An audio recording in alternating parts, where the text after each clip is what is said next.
checking if my slides are coming up or not. I have just got back from holiday. This is my first appointment back from holiday. So if I'm a bit rusty or I still act as if I'm on holiday, please excuse me. It was a wonderful holiday, and the holiday was in France. I had a wonderful time, and I'm going to come back to that in a few seconds. You're probably thinking, why is he sharing holiday stories? Look, the title of my presentation is what's the government trying to achieve?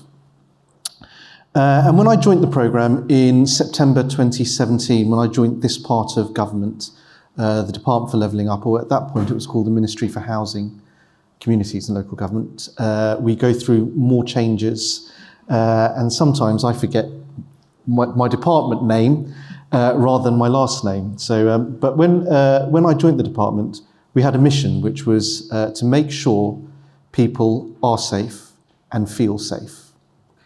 That was what we were trying to achieve. That mission hasn't changed. It's still at the forefront of what we are doing and why we do what we are trying to do. But it has expanded, because making sure people are safe and feel safe is not just the responsibility of government, although it is a core, fundamental responsibility of any government. But it's not just our responsibility. It's the responsibility of all of us. And I think what we're now trying to achieve, having, if I could go to the next slide. Oh, I've got it here. Sorry.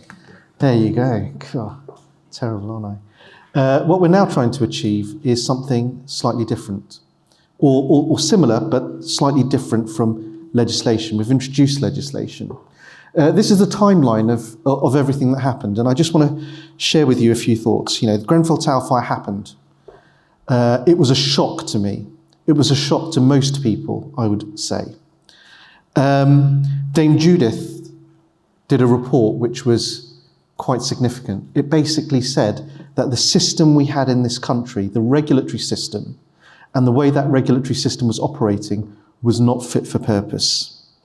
We consulted on what we had to do following her recommendations, and we responded to that consultation, and then we published a draft bill. Many of you, I suspect, contributed to that draft bill, contributed thoughts, ideas, suggestions, some of which would have been taken, some of which may not have been taken. We went through pre-legislative scrutiny in the House of Commons, where members of Parliament, before the bill is introduced into Parliament, decided what bits of it they felt were right and what bits of it they felt were wrong. Actually, that legislative scrutiny process was incredibly helpful in drawing together what could be quite a difficult Parliament around a single issue, which was, how do we reform this system to make sure that it's safe? The bill was introduced in July 2021, and it finally achieved royal assent earlier this year, April 2022. And in May 2020, or a couple of months after April, parts of the bill started to take force. And we're switching on different elements of the bill at different points over the next 2 years. Now, this is for a few reasons. The first reason is we want you to prepare. We want you to start to change your practices, the way you act, the way you behave, so that when it does come into force, it doesn't create a disconnect between what the law is asking you to do versus what the practices and the behaviours you are applying.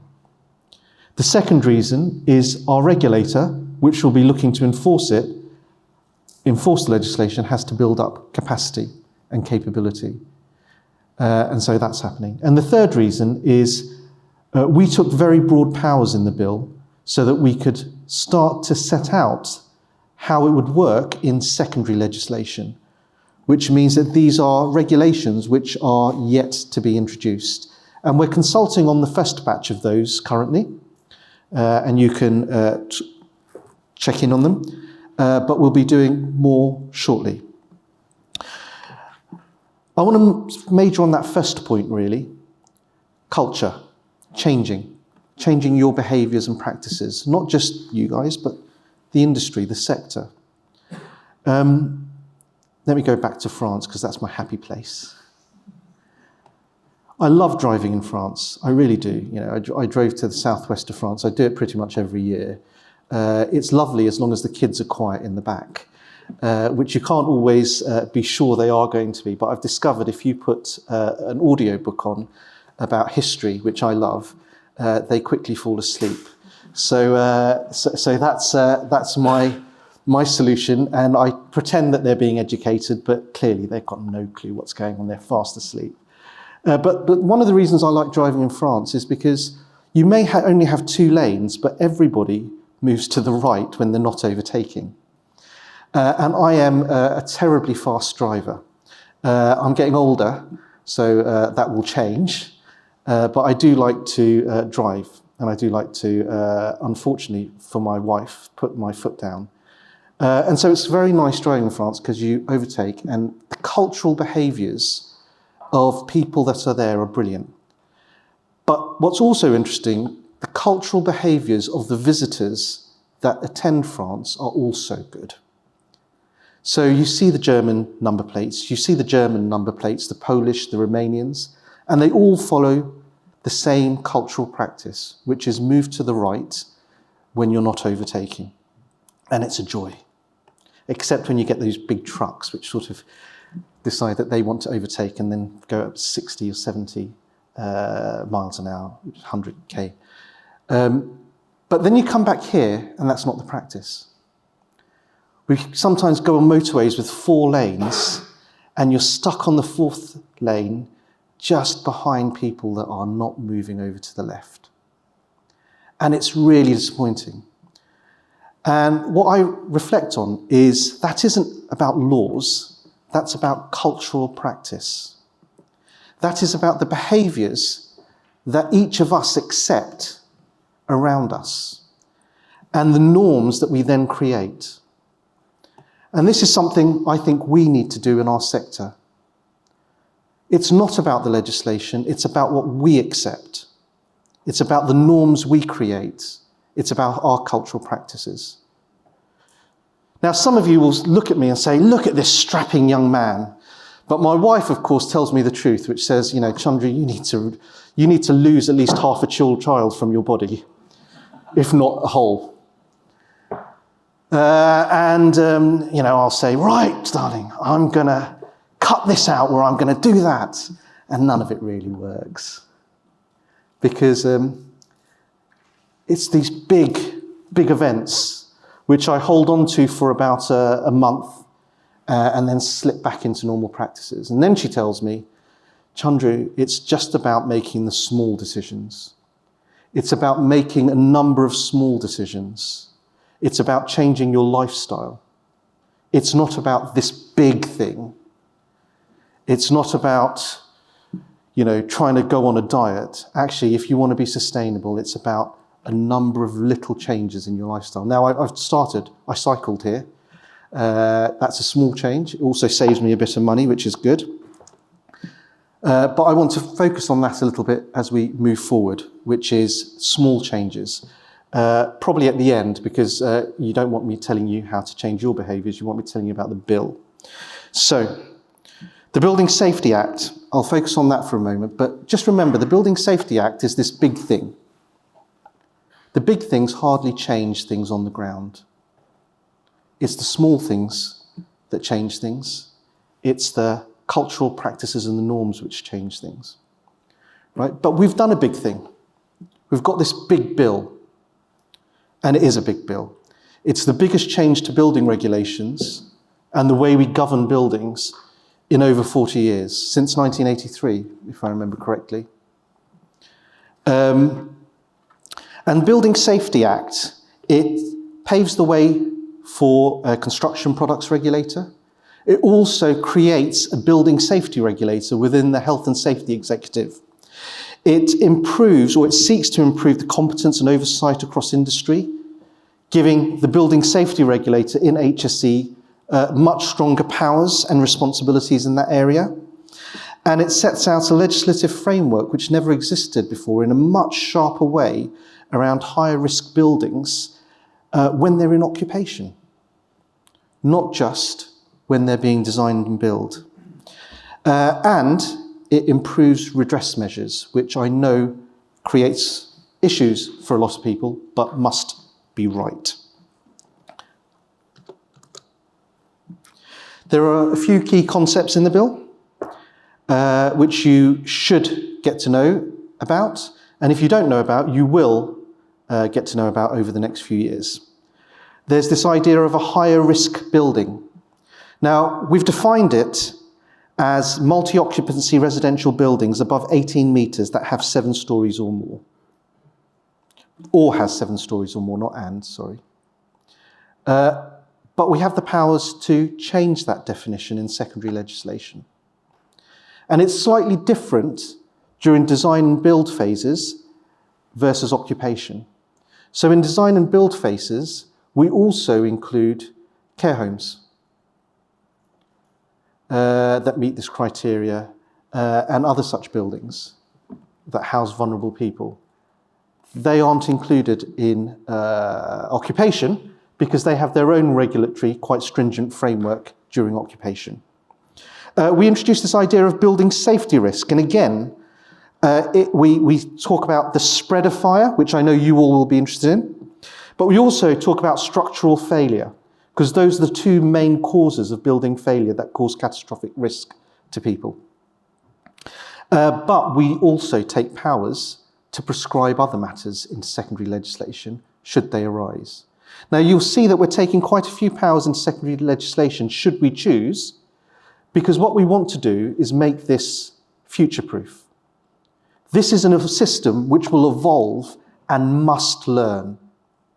And so we want to make sure that we have a legislative framework that provides sufficient confidence and stability for all of you to operate effectively, but also provides the government the ability, should there be evidence presented by the regulator, to shift or expand the way we look at risk and the way we look at the buildings that we are counting within the higher risk category. We improve accountability. In the old legislation, we used to have this thing called, I think it was called responsible person, I can't remember. And everyone said, it's them. No one said it's me. Particularly when it entered the buildings like here. It was always them, never us. They were always the responsible person. We might have done the work, we may have been paid, but we were never the responsible person. This legislation changes that. It says there needs to be a named accountable person at every phase of the building's life cycle, during design, during construction, during occupation. We also introduced this idea of a golden thread, which is information and documents that must be held in a building and on a building. Now, that's going to be difficult for some of the historical buildings, but there's no excuse for new buildings. No excuse.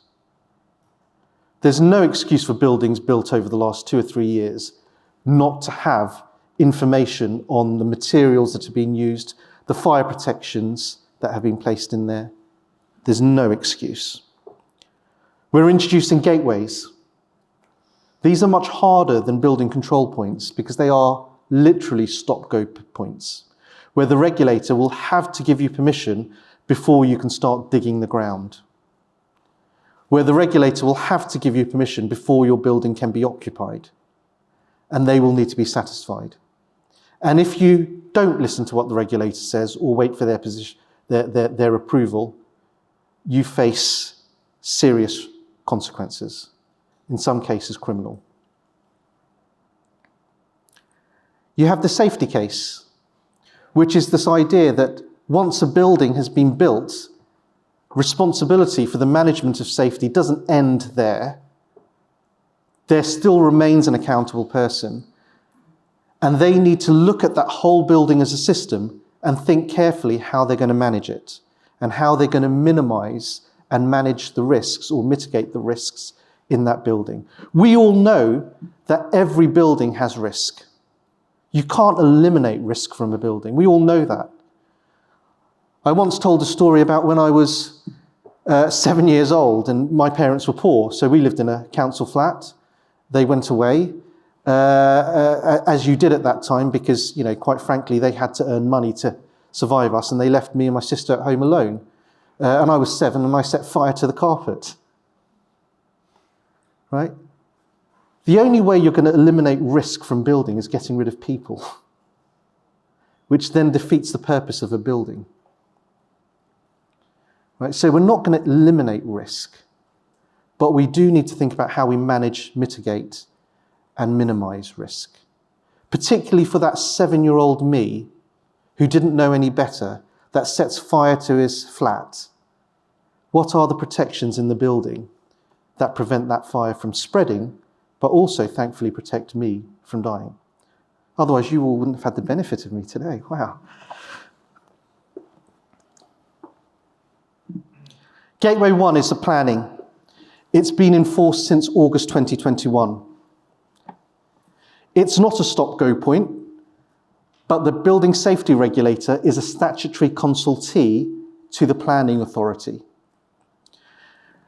Since 30th of June, the Building Safety Regulators received over 1,000 consultations, and they've raised concerns over 66% of them.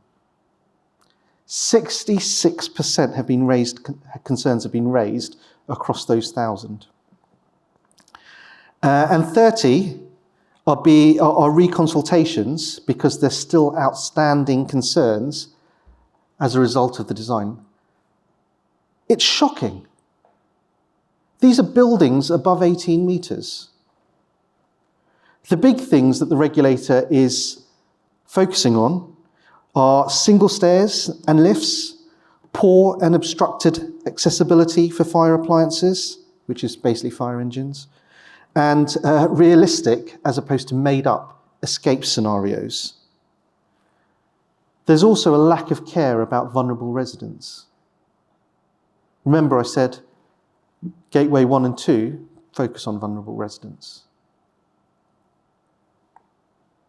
Gateway 2 is what we used to call the old building control gateway, and it is very much a stop-go point for those higher risk buildings, and it's very much in the regulator's control. It's not in place yet, but it will be soon. We're consulting on some of it, and once that legislation comes into force, the regulator will start to do it.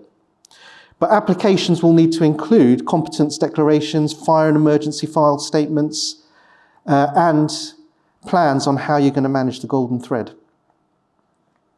You also have to be clear about the accountable person and make sure that they are competent. It's similar to the duty holder that would sit in the existing CDM regulations. So it shouldn't be new.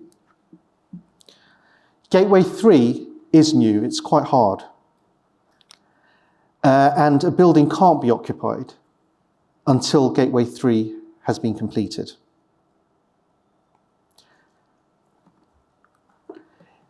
The regulator will be checking that the building has been built to the plans and the designs and the standards that it said it was going to be.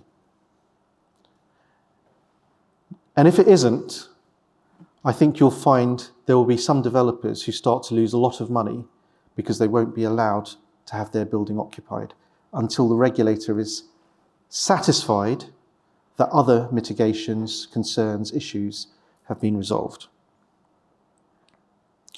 Occupied buildings are not Gateway 3, they're slightly different, but it's the ongoing regime where the safety case will become increasingly important and the building will have to display a building assessment certificate. There'll be compulsory mandatory reporting so that we can learn about risk and we can learn about issues and we can address them. And the golden thread must be kept. Residents have to be involved. one of the lessons we learnt from Grenfell was ignoring residents is just not a good idea. And too many people do.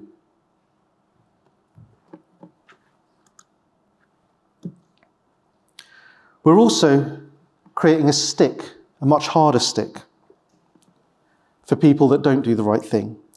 There's an extension on the Defective Premises Act. We're commencing Section 38 of the Building Safety Act, or the Building Act, sorry. We're bringing in building liability orders, which look beyond the corporate veil.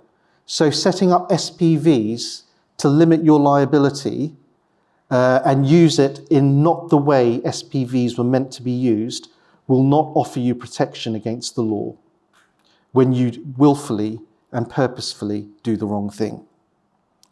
Remediation orders, so you can't not remediate buildings if you're ordered to by the courts. And remediation contribution orders, where the courts will have the power to determine how much individual parties will need to contribute to remediation should it be required. We've got prohibition orders for those really bad people who willfully and continuously do wrong things, where they won't be able to develop land. We've got cost contribution orders, and we've got manufacturer liabilities specifically targeted on the construction products industry. So we've taken some quite strong powers in the bill for the regulator and other organisations, legal organisations, government organisations, to take forward. And we've also widened the ability of those who can bring claims forward to interested parties, not just those that have a contractual arrangement with the party. We're also looking at building control. It needs reform. I got an extension done in my house recently. I was shocked at the level of checking that happened by building control. It was disgraceful.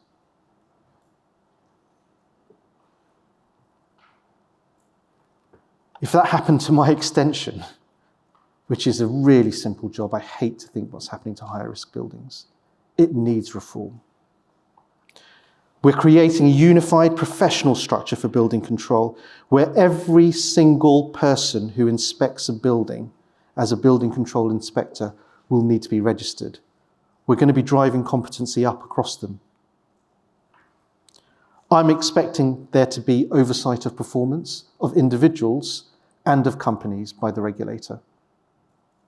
I'm expecting standards to be introduced, operating standards, which I know the regulator is consulting on currently, to make sure that they are doing their job properly. And we're going to give them stronger powers to make sure that there is greater compliance. The building safety regulator will be able to hold the building control bodies to account, stop them operating. Much, much harder than what we have with Secure.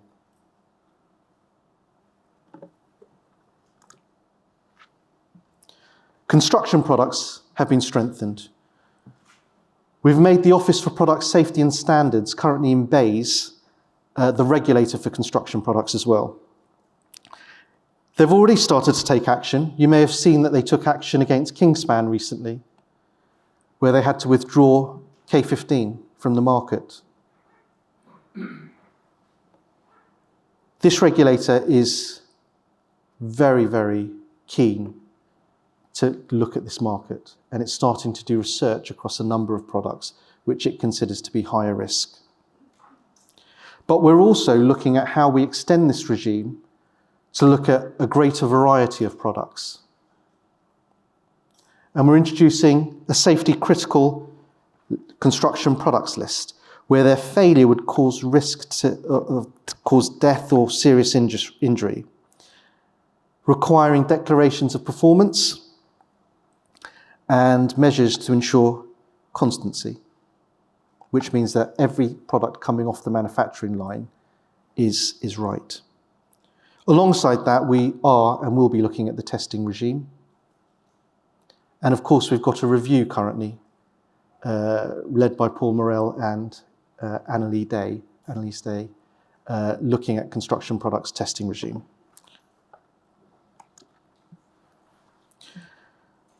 In addition, we're doing a technical review of ADB, and that includes 10 research projects, and they are live, they're ongoing, and I know some of you here will be involved.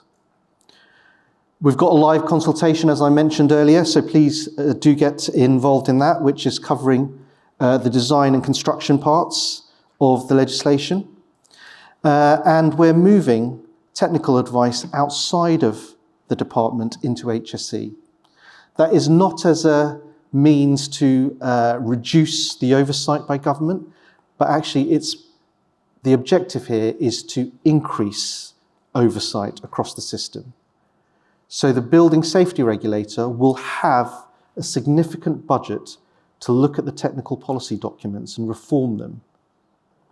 They will be commissioned by ministers to do that in an independent and clear way around priorities and objectives.